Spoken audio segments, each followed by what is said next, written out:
There are 1,000 women in Camp Ashraf. Each one represent a mother, a daughter, a sister, a cousin, a friend. But most importantly, for Iran, they are freedom fighters. One of those courageous women is my mother, Sulabe Mohammed Taher, who is in Camp Ashraf right now, on a hunger strike for the 3rd week. Growing up, I never really understood the depth of the situation my mother had to endure. I always felt like I was alone. I questioned my mother and wondered how and why she could give me up, knowing that I had already lost my father to the brutal regime in the 1988 massacre. I wondered, did she not love me enough? It wasn't until I got older that I realized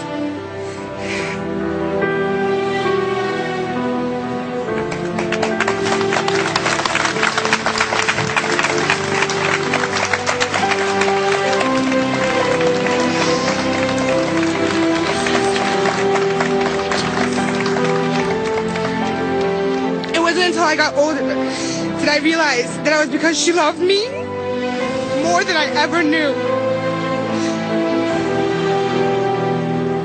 I'm sorry. She let me go because her love is larger than life. She loved all the children in Iran and her country so much that she would give up her only child to fight for it. I want you to take a moment and pause and think about a mother's willpower to give her child for the price of freedom and democracy. It is an impossible act, but the women of Ashraf have made this an unprecedented and admirable act. They have done this so that others do not have to face oppression and misogynist rules of the Iranian regime. They have done this so that no woman in Iran will ever have to face stoning or rape before the night of execution, or fall into the mullah-made network of human trafficking.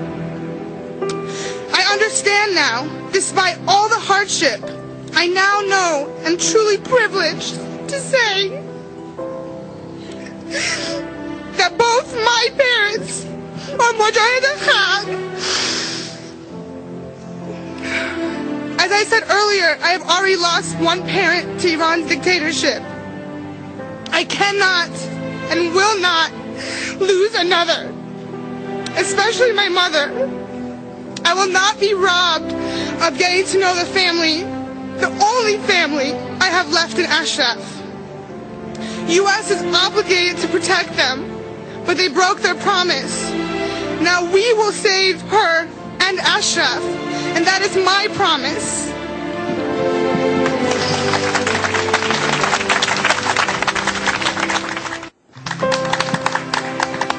The world has yet to learn of the cruelty our people have endured.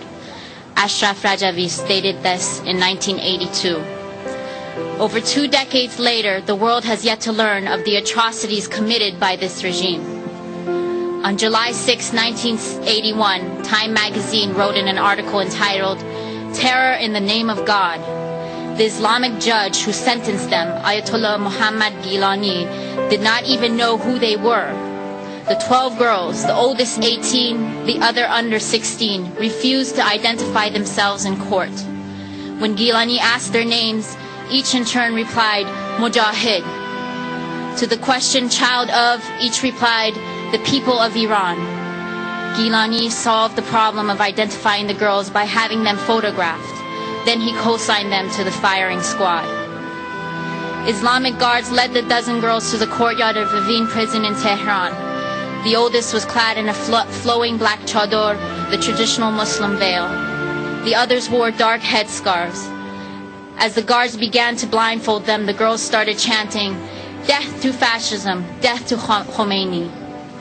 20 years later, we are faced with the undying chants of "Down with Khamenei, down with dictators." From Fatemeh Mehspa, the 13-year-old girl executed by such firing squads, to Nida Agha Sultan, killed by a bullet in the streets of Tehran, the women of Iran have paid for freedom and democracy in their homeland with their blood.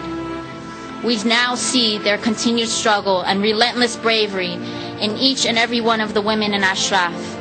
So let us chant with them, Down with Khamenei, from Ashraf to Tehran. Down with Khamenei, from Ashraf to Tehran. Down with Khamenei, from Ashraf to Tehran. Down with Khamenei, from Ashraf to Tehran. Down with Khamenei, from Ashraf to Tehran. Down with Khamenei, from Ashraf to Tehran. Down with Khamenei, from Ashraf to Tehran. As nidas symbolize the recent uprising in Iran, let us remember Ashraf has been the land of nidas and thousands more. Let us celebrate the bravery and unprecedented courage and leadership with all women of Iran. Those in Ashraf and those in Iran, we're with you, we're with you.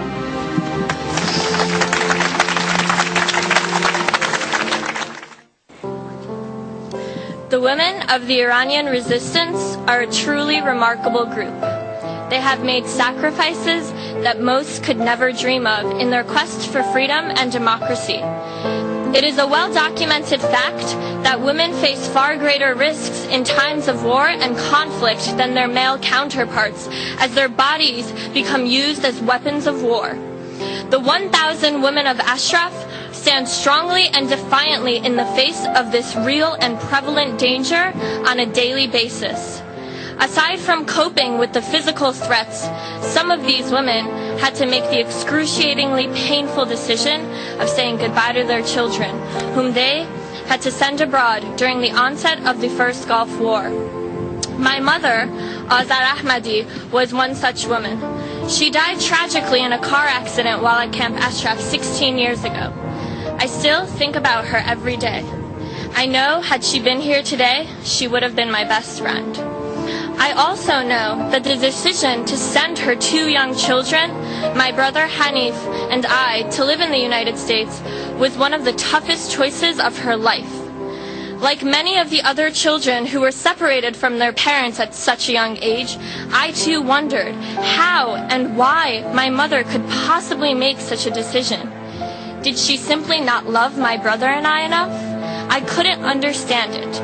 I just felt the tightness in my chest every time I thought of it. I've realized throughout the years that these mothers love their children so truly and so deeply that they are able to extend that love to all of the children of Iran.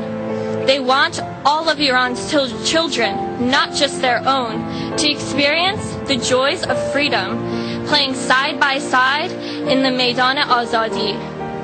The women of Ashraf are indeed remarkable. Durud.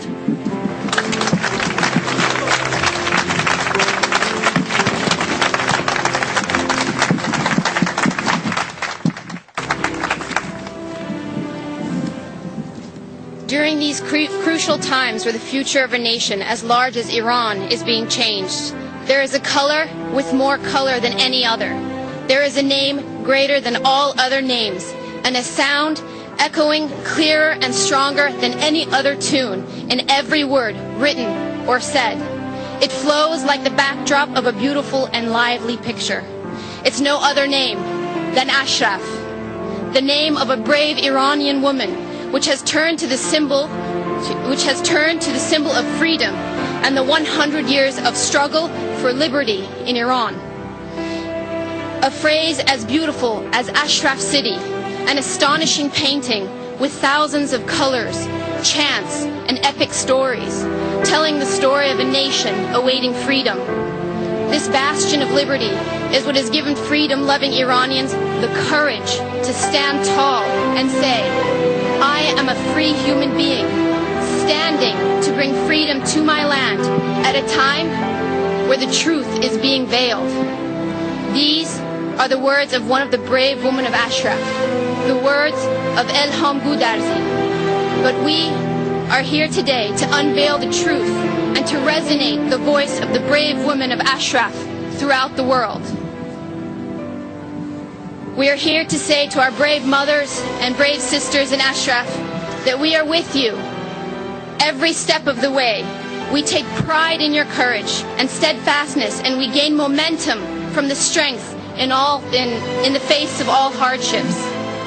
Your valor in the face of the brutality of the Iraqi forces has made us stronger in our fight against the misogynist regime.